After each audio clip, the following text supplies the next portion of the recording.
Bonjour à tous, c'est Léonore Ampuis, je suis l'illustratrice du Tigre aux aromates.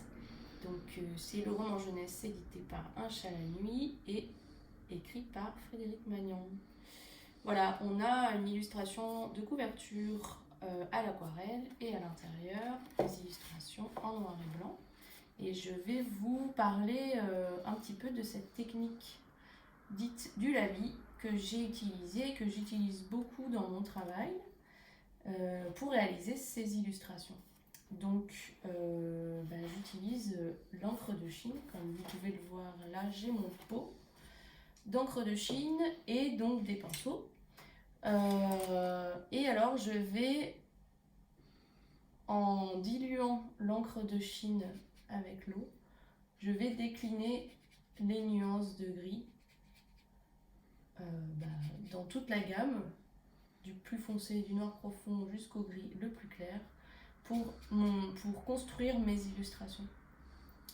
Donc là, j'ai une illustration que j'ai commencé parce qu'il y a un tout petit temps de séchage quand je pose donc la première base de gris clair. Donc en fait, on commence par les gris très très clairs et on va monter dans la gamme des noirs, donc dans des gris de plus en plus foncés jusqu'au noir le plus profond, pour construire comme ça son dessin et pouvoir jouer avec les ombres et la lumière et les contrastes. Donc là, j'ai déjà réalisé ce tigre-là, pour que vous voyez. Et là, il y a le singe qui vient l'embêter un petit peu. Donc là, je vais prendre dans ma palette un gris un peu plus foncé. C'est ce qu'on appelle une macule que j'utilise et qui me permet donc de tester mes noirs et mes gris. Donc là, je prends un gris un peu plus foncé pour y aller petit à petit et je vais pouvoir commencer à monter mon dessin. Donc je prends un... Je ne suis pas encore dans le noir tout de suite très profond, même si je ne vais pas pouvoir vous montrer toute la gamme dans cette vidéo. Mais j'utilise donc un gris un peu plus foncé, ce qui me permet de gérer mon dessin sans commettre trop d'erreurs. Si je mets directement des noirs très foncés, je ne peux plus revenir en arrière. Je peux toujours construire sur un gris clair avec un gris plus foncé. Je repasse dessus et du coup ça ne se voit pas.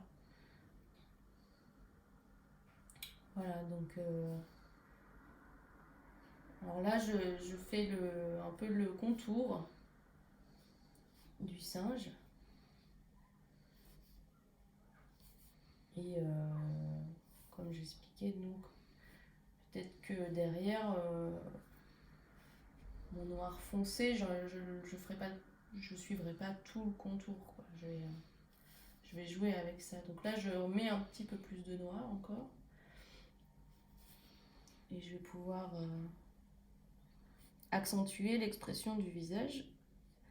Parce que donc c'est surtout ça qu'on met en avant. Enfin, notamment ça. Pour avoir l'expression...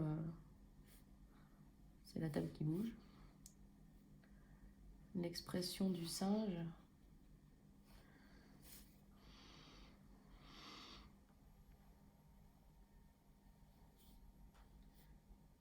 Facétieuse.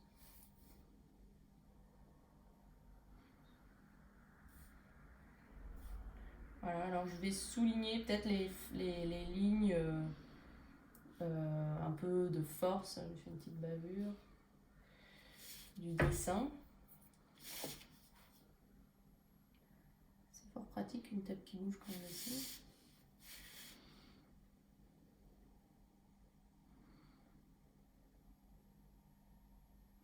Voilà. Je peux faire les ombres avec cette technique. Donc voilà. Là,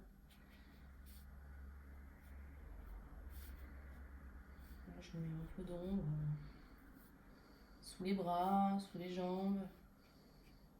Ça accentue les contrastes. Je peux lui faire des petites ombres sur le visage. Alors là, on a l'impression que j'ai mis quelque chose de très foncé, mais en fait non, parce que je l'ai beaucoup dilué. Alors je vais quand même utiliser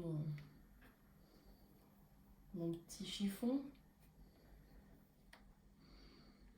Voilà, ça me permet de mettre une ombre.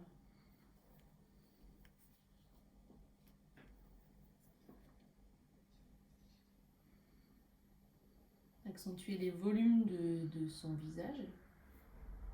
Là, il a un creux sous la pommette, par exemple. Voilà, je peux encore diluer là, ça qui était peut-être un peu trop foncé. Voilà, en gros, pour vous montrer comment j'ai procédé pour ce roman. Vous pouvez retrouver donc des illustrations réalisées au lavis dans le roman du Tigre aux aromates, édité chez Un chat la nuit.